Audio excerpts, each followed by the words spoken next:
নমস্কার প্রিয় বন্ধু, জীবনবাণীর আরও একটি নতুন পর্বে আপনাকে স্বাগত জানাই। আশা করি ঈশ্বরের অনুগ্রহে আপনি ভালো আছেন। আমাদের গত পর্বে আমরা দেখেছিলাম যে যিশু তার শিষ্যদের শিখিয়েছিলেন যে ঈশ্বরের রাজ্যে প্রকৃত মহত্ব নম্রতা ও অন্যদের সেবা করার মধ্য দিয়ে আসে। আজকের পর্বে আমরা মথি লিখিত সুসমাচারের 21 অধ্যায় অধ্যয়ন করব, যেখানে যিশু রাজা হিসাবে আনুষ্ঠানিকভাবে জেরুসালেমে প্রবেশ করবেন, মন্দিরটি পবিত্র করবেন, ডুমুর গাছটিকে অভিশাপ দেবেন এবং দুই পুত্রের দৃষ্টান্ত ও যে দুষ্ট চাষিরা গৃহকর্তার পুত্রকে হত্যা করেছিল সেই দৃষ্টান্তের মাধ্যমে প্রধান যাজক ও প্রাচীনদের প্রশ্নের উত্তর দেবেন। তাহলে চলুন আজকের পর্ব শুরু করা যাক।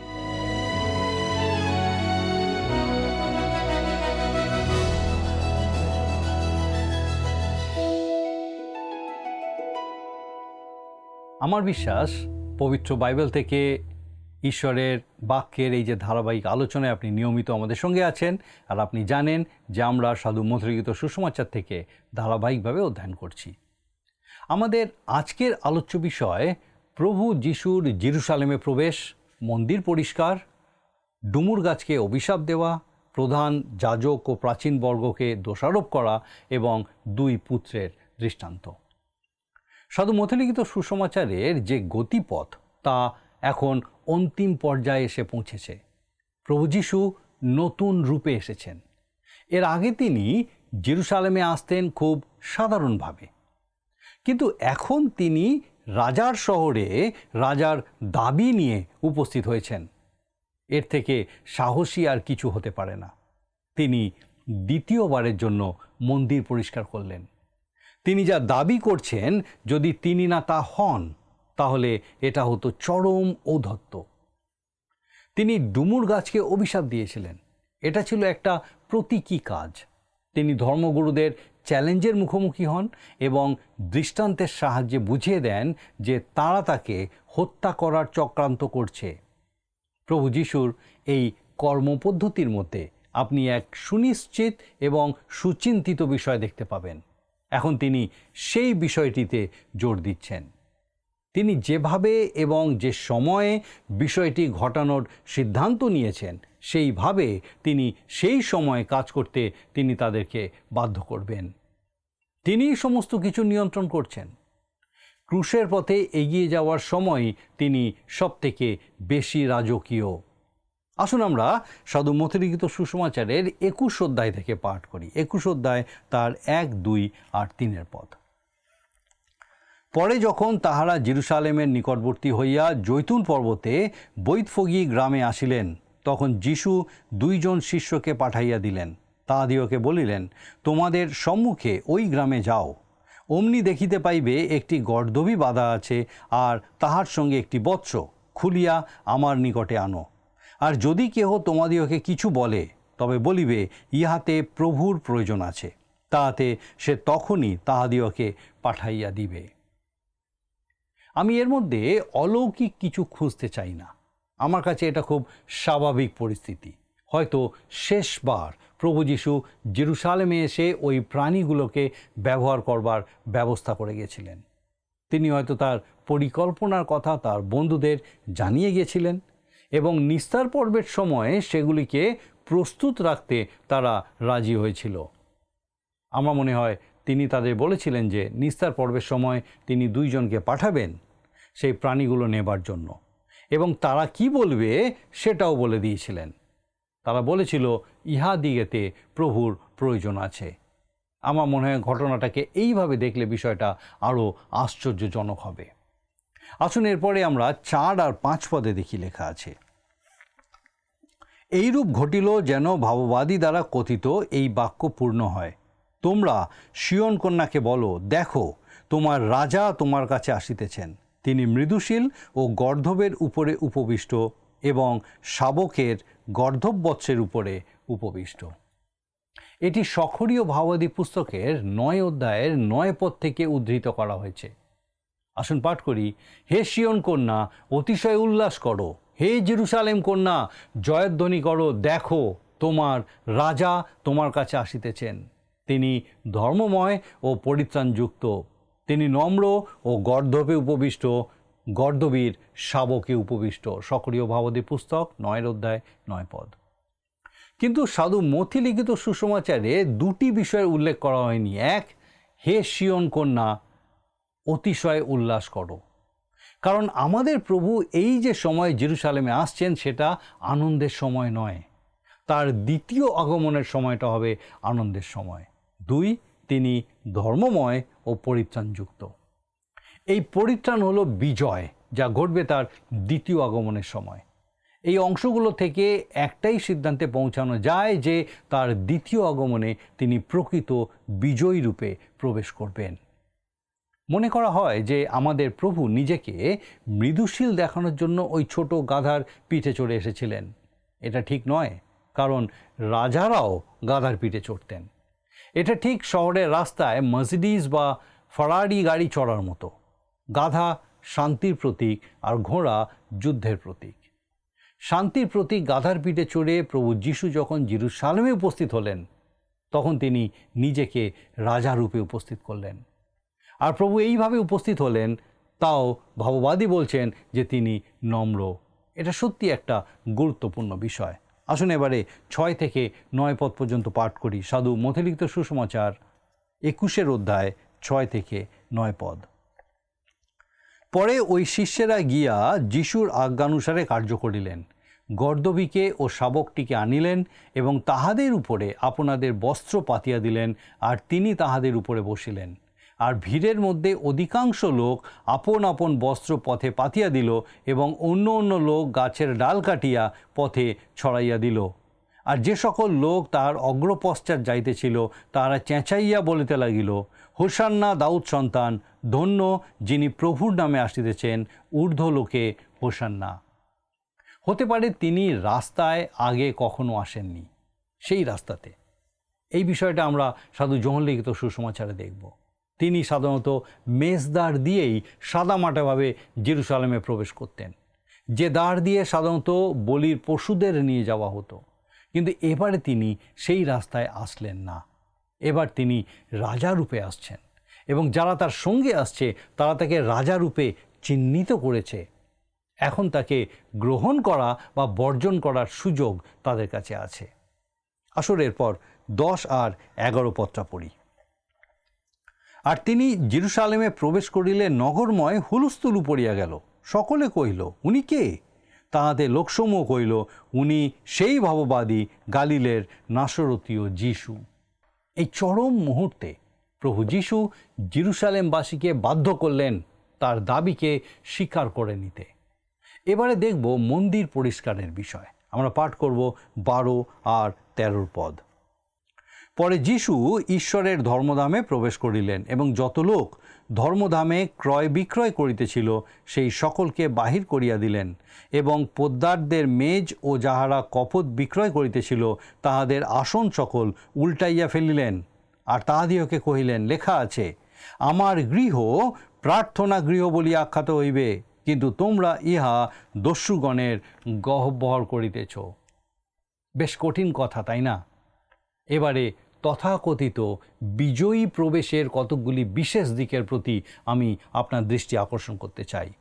প্রথমত, এই বিজয়ী প্রবেশ কথাটা আমার মতে ঠিক নয়, কারণ আমরা দেখেছি সক্রিয় ভাববাদীর ভাববাণীর কয়েকটি অংশ এই ঘটনায় পূর্ণ হয়েছিল। আমাদের প্রভু জেরুসালেম শহরে এসেছিলেন যেন তিনি ত্রাণকর্তা হতে পারেন। তিনি জনগণের কাছে নিজেকে চূড়ান্ত রূপে প্রকাশ করছিলেন। 4টি সুসমাচারের বিবরণ একসাথে বিবেচনা করলে একটা সামগ্রিক চিত্র ফুটে ওঠে। তখন একটা বিষয় নিশ্চিত হয় যে তিনি একবার শহরে প্রবেশ করেননি, কিন্তু 3টে আলাদা আলাদা দিনে 3 বার শহরে প্রবেশ করেছিলেন। প্রথমটা শনিবার বা বিশ্রামবার, যখন কোনো টাকা পয়সার লেনদেন হয় না। তখন তিনি চারদিকটা ভালো করে দেখেছিলেন এবং চলে গেছিলেন। মার্ক 11 অধ্যায় 11 পদে এটা স্পষ্ট লেখা আছে, পরে তিনি জেরুসালেমে প্রবেশ করিয়া ধর্মধামে গেলেন, আর চারিদিকে দৃষ্টিপাত করিয়া সকলই দেখিয়া বেলা অবসান হওয়াতে সেই 12 জনের সঙ্গে বাহির হইয়া বৈথনিয়াতে গমন করিলেন। তিনি পুরোহিত রূপে সেখানে গেছিলেন। দ্বিতীয়টা হলো রবিবার, সপ্তাহের প্রথম দিনে তিনি জেরুসালেমে প্রবেশ করেছিলেন। টাকা পয়সা লেনদেনকারীরা সেই সময় সেখানে ছিলেন, আর তিনি সেই সময় মন্দির পরিষ্কার করেছিলেন, যেটা আমরা এক্ষুনি পড়লাম 12 আর 13 পদ। এবার তিনি রাজা রূপে সেখানে প্রবেশ করেছিলেন। আর তৃতীয়বার যখন তিনি জেরুসালেমে প্রবেশ করলেন সেটা ছিল সোমবার, সপ্তাহের দ্বিতীয় দিন, আর তখন তিনি জেরুসালেমের জন্য ক্রন্দন করেছিলেন। সেই সময় তিনি মন্দিরে প্রবেশ করেছিলেন, শিক্ষা দিয়েছিলেন এবং আরোগ্য দান করেছিলেন। লোকলিখিত সুসমাচার আমরা এই বিষয়টা দেখতে পাই 19 অধ্যায় 41 থেকে 44 পদ, 47-48 পদ। তিনি একজন ভাববাদী রূপে সেখানে প্রবেশ করেছিলেন। আমি বিশ্বাস করি প্রভু যীশু পর 3 দিন জেরুসালেমে প্রবেশ করেছিলেন, পুরোহিত রূপে, রাজা রূপে এবং ভাববাদী রূপে। এবং প্রতিদিনই তিনি বিশ্রাম নেওয়ার জন্য বৈথনিয়াতে ফিরে যেতেন।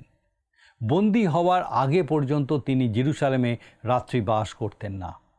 মনে রাখতে হবে, তথাকথিত যে বিজয়ী প্রবেশ তা ক্রুশ পর্যন্ত গিয়ে শেষ হয়েছিল, কিন্তু তিনি দ্বিতীয়বার বিজয়ী রূপে আসবেন। ইব্রিয় পুস্তকের লেখক সুন্দরভাবে লিখেছেন, তেমনি খ্রিস্টও অনেকের পাপভার তুলিয়া লইবার নিমিত্ত একবার উৎসৃষ্ট হইয়াছেন, তিনি দ্বিতীয়বার বিনা পাপে তাহাদিওকে দর্শন দিবেন, যাহারা পরিত্রাণের নিমিত্ত তাহার অপেক্ষা করে। ইব্রিয় 9 অধ্যায় 28 পদ। সক্রিয় ভাববাদী 14 অধ্যায় 4 পদে লেখা আছে, তিনি যখন দ্বিতীয়বার এই পৃথিবীতে আসবেন তখন তার চরণ জৈতুন পর্বত স্পর্শ করবে। তারপর তিনি বিজয়ী রূপে জেরুসালেমে প্রবেশ করবেন। তাই এখন যে 3 বার তিনি জেরুসালেমে প্রবেশ করলেন সেগুলিকে আমি বিজয়ী প্রবেশ বলতে পারছি না, কারণ তিনি এখন আমার এবং আপনার পাপের জন্য ক্রুশে মৃত্যুবরণ করতে চলেছেন। যাই হোক, মন্দির পরিষ্কার করার পর অনেকেই প্রভুর কাছে এসেছিলেন সাহায্যের জন্য। আসুন আমরা 14 পদ পাঠ করি। পরে অন্ধেরা ও খঞ্জেরা ধর্মদামে তাহার নিকটে আসিল, আর তিনি তাহাদিওকে সুস্থ করিলেন। এখানে আমি আপনাকে আবার সেই একই বিষয় লক্ষ্য করতে বলবো, বিস্তর লোক সুস্থ হয়েছিল। এরপর 15 পদে দেখি লেখা আছে, কিন্তু প্রধান যাজকগণ ও অধ্যাপকেরা তাহার কৃত আশ্চর্য ক্রিয়া সকল দেখিয়া, আর যে বালকেরা হোসান্না দাউদ সন্তান বলিয়া ধর্মদামে চেঁচাইতেছিল, তাহাদিওকে দেখিয়া রুষ্ট হইল। তার কাজে প্রধান যাজকেরা আর অধ্যাপকেরা বিরক্ত হয়েছিল। আমরা দেখি তারপরে কি ঘটল, 16 আর 17 পদ। এবং তাহাকে কহিল, শুনিতেছ ইহারা কি বলিতেছে? যীশু তাহাদিওকে কহিলেন, হ্যাঁ, তোমরা কি কখনো পাঠ করো নাই যে তুমি শিশু ও দুগ্ধপোষ্যদের মুখ হইতে স্তব সম্পন্ন করিয়াছ? পরে তিনি তাহাদিওকে ছাড়িয়া নগরের বাহিরে বৈথনিয়ায় গেলেন, আর সেই স্থানে রাত্রি যাপন করিলেন। এখানে লেখা আছে, তিনি তাহাদিওকে ছাড়িয়া নগরের বাইরে বৈথনিয়ায় গেলেন, অর্থাৎ তিনি ধর্মগুরুদের প্রত্যাখ্যান করলেন। আমরা এর আগেই দেখেছি যে প্রভু যীশু বন্দী হওয়ার আগে জেরুসালেমে রাত্রিবাস করেননি, কিন্তু আমরা দেখেছি তিনি পরের দিন আবার শহরে ফিরে এসেছেন। আর লোকলিখিত সুসমাচারে এর বিবরণ অনুযায়ী শহরে ফিরে আসাটাই ছিল তার শেষবার শহরে প্রবেশ। আসুন এরপরে 18 আর 19 পদ আমরা পাঠ করি। প্রাতঃকালে নগরে ফিরিয়া যাইবার সময় তিনি ক্ষুধিত হইলেন। পথের পার্শ্বে একটা ডুমুর গাছ দেখিয়া তিনি তাহার নিকটে গেলেন এবং পত্র বিনা আর কিছুই দেখিতে পাইলেন না। তখন তিনি গাছটিকে কহিলেন, আর কখনো তোমাতে ফল না ধরুক। আর হঠাৎ সেই ডুমুর গাছটা শুকিয়ে গেল। এই ডুমুর গাছের ঘটনাটি ব্যাখ্যা করা বেশ কঠিন। ডুমুর গাছ কি নির্দেশ করে সে সম্পর্কে অনেক মতবাদ আমি শুনেছি। আমি মনে করি মথিলিখিত সুসমাচার 24 অধ্যায়ে যেমন বলা হয়েছে, ডুমুর গাছটি ইসরায়েলের প্রতীক। আমরা জোর দিয়ে একটা কথা বলতে পারি যে প্রভু যীশু যখন পৃথিবীতে এসেছিলেন তখন ইসরায়েল জাতির মধ্যে কোনো ফল পাওয়া যায়নি, শুধু সবুজ পাতার মতো নিষ্প্রাণ ধর্মীয় আচার অনুষ্ঠান। আর প্রভু তার নিন্দা করেছিলেন। ইসরায়েল জাতি ধর্ম মেনে চলছিল, কিন্তু তাতে কোনো শক্তি ছিল না। ঈশ্বর তাদের যে ব্যবস্থা দিয়েছিলেন তাকে তারা মৃত, জীবনী শক্তিহীন আচার অনুষ্ঠানে পরিণত করেছিল। যার মধ্যে কোনো কার্যকারী শক্তি ও প্রাণ শক্তি ছিল না। সেটা ঈশ্বরের উদ্দেশ্য পূর্ণ করছিল না। আর আমি মনে করি ঈশ্বর ঠিক একইভাবে সংগঠিত মণ্ডলীগুলির সাথে ব্যবহার করবেন যারা ব্যক্তি যিশুর থেকে মুখ ফিরিয়ে নিয়েছে। আমি আবার বলছি, ডুমুর গাছকে অভিশাপ দেওয়া একটা প্রতীক। তিনি ইসরায়েল জাতিকে দোষারোপ করেছিলেন, আর 70 খ্রিস্টাব্দে সেই জাতি বিধ্বংসী বিচারের মধ্যে পড়েছিল। আসুন এখন 21 অধ্যায় 20 পদটা আমরা পাঠ করি। তাহা দেখিয়া শিষ্যেরা আশ্চর্য জ্ঞান করিয়া কহিলেন, ডুমুর গাছটা হঠাৎ শুকাইয়া গেল কি রূপে? তাদের কাছে এটা একটা অতি আশ্চর্য বিষয় ছিল। কিন্তু প্রভু যিশু তাদেরকে কি বললেন আসুন আমরা দেখি। 21 আর 22 পদে লেখা আছে, যিশু উত্তর করিয়া তাহাদিওকে কহিলেন, আমি তোমাদিওকে সত্য কহিতেছি, যদি তোমাদের বিশ্বাস থাকে আর সন্দেহ না করো, তবে তোমরা কেবল ডুমুর গাছের প্রতি এইরূপ করিতে পারিবে তাহা নয়, কিন্তু এই পর্বতকেও যদি বলো উপড়াইয়া যাও আর সমুদ্রে গিয়া পড়ো, তাহাই হইবে।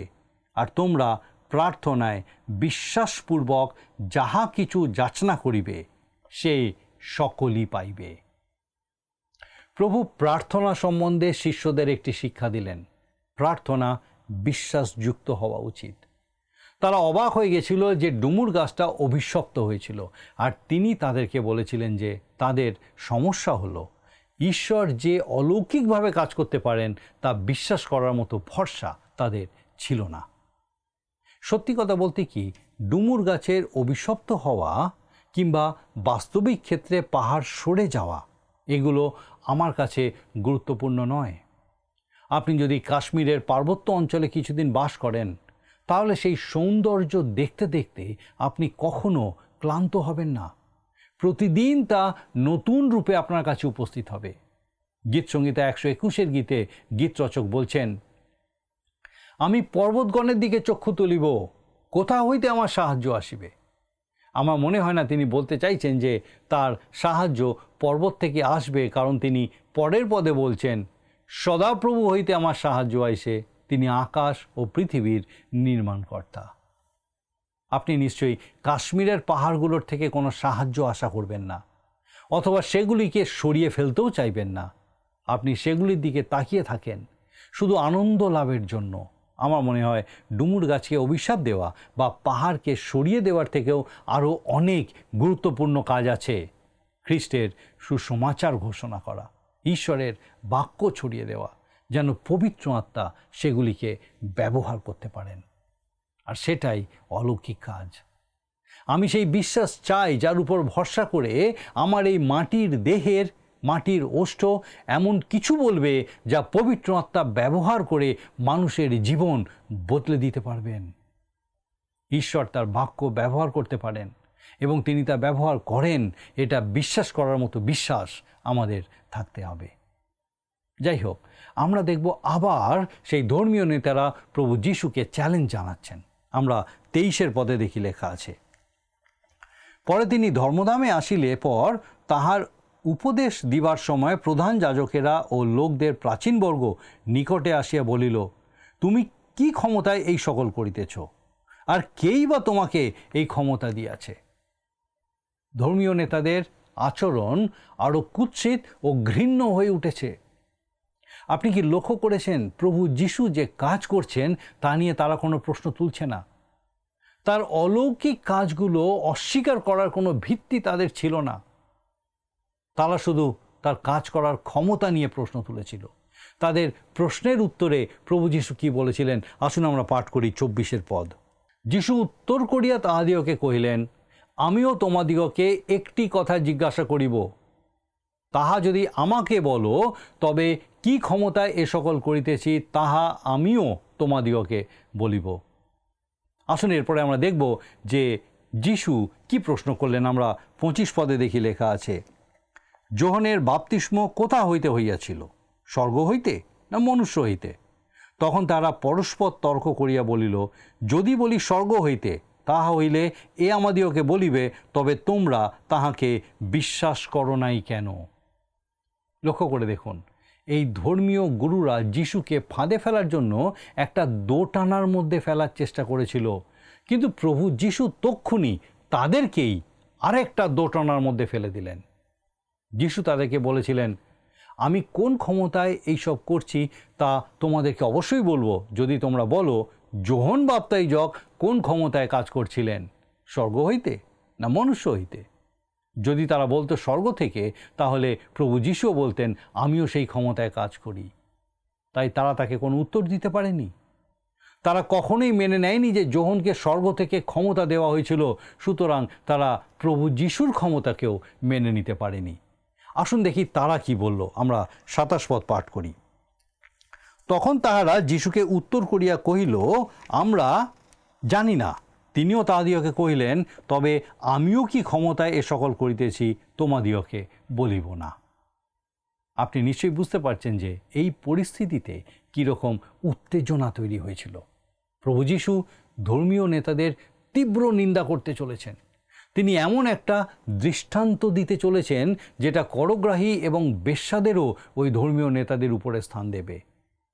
আর যিশুর এই অভিযোগকে উপেক্ষা করা যাবে না। প্রভুর এই দুই প্রকার লোকেদের বিরুদ্ধে ব্যবস্থা গ্রহণ করেছেন। আমরা পাঠ করব 28 থেকে 31 পদ। 28 থেকে 31 পদ। কিন্তু তোমাদের কেমন বোধ হয়, এক ব্যক্তির 2 পুত্র ছিল। তিনি প্রথম জনের নিকটে গিয়া কহিলেন, বৎস, যাও, আজ দ্রাক্ষা ক্ষেত্রে কর্ম করো। সে উত্তর করিল, আমার ইচ্ছা নাই। শেষে অনুশোচনা করিয়া গেল। পরে তিনি দ্বিতীয় জনের নিকটে গিয়া সেরূপ কহিলেন। সে উত্তর করিল, কর্তা, আমি যাইতেছি, কিন্তু গেল না।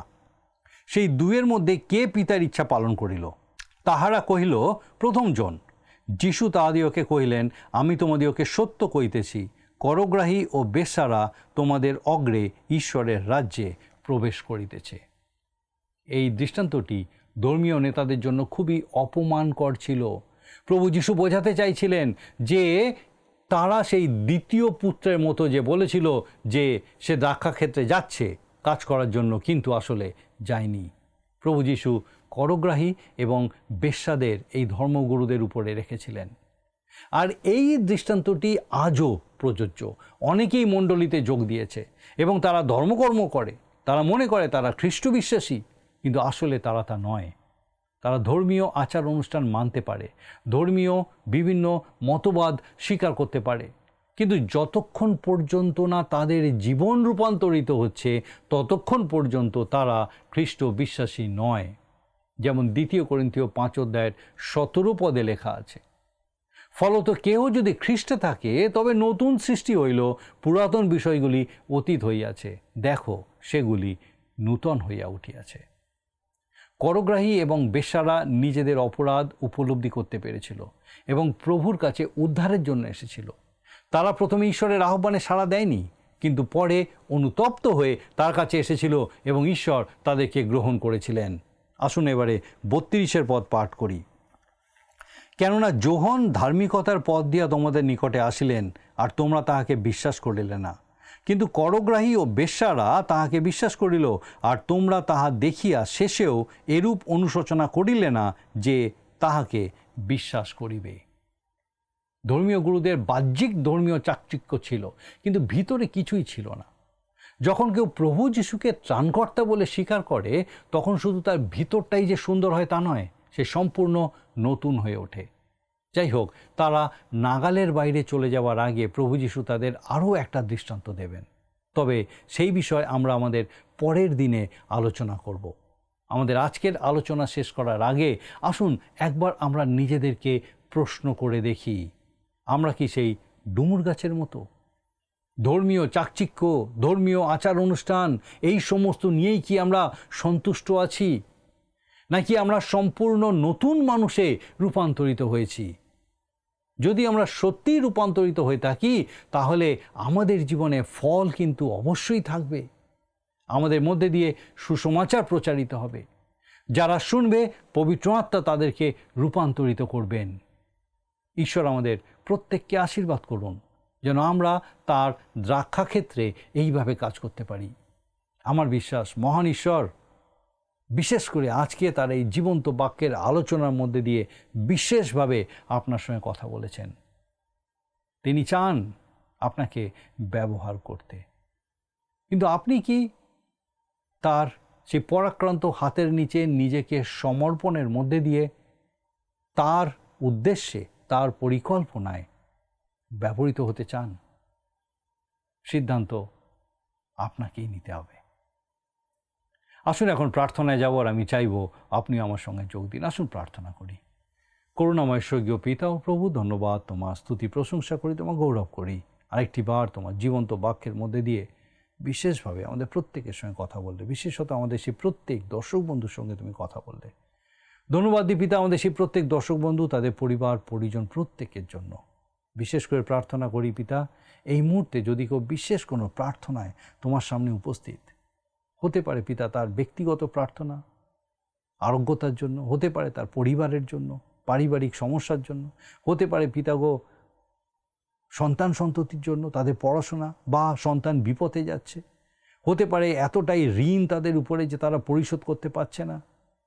পিতা গো বিভিন্ন রকম, জানি না কত কঠিন সেই সমস্যা, কিন্তু একটা বিষয় জানি প্রভু, যে তুমি তাদেরকে উদ্ধার করতে সমর্থ। স্বর্গীয় পিতা, তোমার যিশু নামে সেই প্রত্যেক ব্যক্তিকে, সেই প্রত্যেক পরিবারকে তোমার চরণে সমর্পণ করি। প্রভু, তোমার পবিত্র আত্মার পরাক্রমে তোমার সেই জীবন্ত প্রত্যাশায় প্রত্যেককে পূর্ণ করো, যে প্রভু তুমি তাদের কাউকে ছেড়ে দাওনি। যতজন তোমাতে বিশ্বাস করে, বিশ্বাসে তোমার দিকে দৃষ্টি স্থির রেখেছে পিতা, তুমি সে প্রত্যেককে বহন করে নিয়ে চলেছ। তোমার নিয়ন্ত্রণ তাদের উপরে আছে। তাদের জীবনে তোমার উপস্থিতি, তোমার সহভাগিতা, তোমার সান্নিধ্য উপলব্ধি করতে সাহায্য করো। কঠিন পরিস্থিতির মধ্যে তোমাতে স্থির হতে সাহায্য করো, তোমার শান্তিতে পূর্ণ করো, এবং পিতাগো সেই পরিস্থিতির মধ্যে দিয়ে বেরিয়ে তোমার গৌরব করতে সাহায্য করো। স্বর্গীয় পিতা, তোমার যিশু নামে আমাদের সেই প্রত্যেক দর্শক বন্ধু, তাদের পরিবার পরিজন, সন্তান সন্ততি প্রত্যেককে রক্ষা করো। তোমার অনুগ্রহে পূর্ণ রাখো, তাদের সকল ভার নাও। তোমার যিশু নামে ভিক্ষা দয়া করে শ্রবণ ও গ্রহণ করো। আমেন।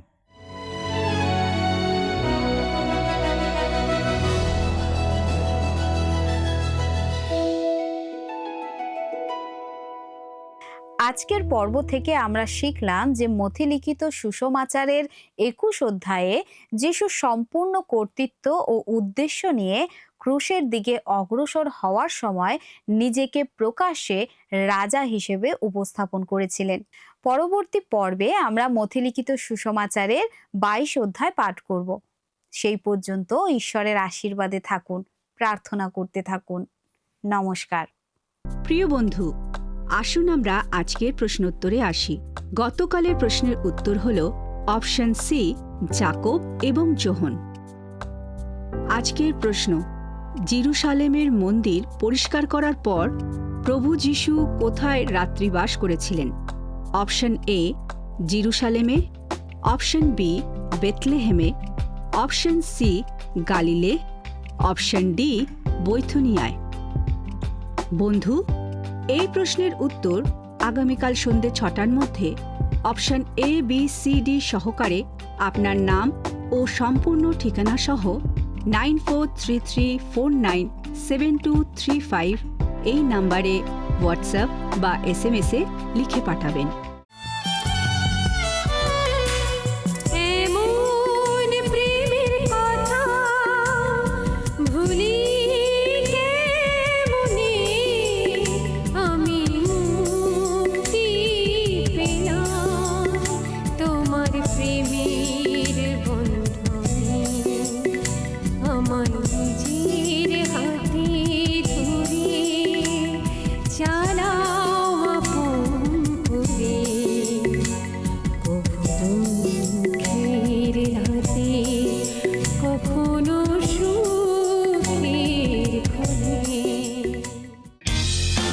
যদি আপনার এই অনুষ্ঠান ভালো লেগে থাকে তাহলে এই নম্বরে একটি মিসড কল করুন।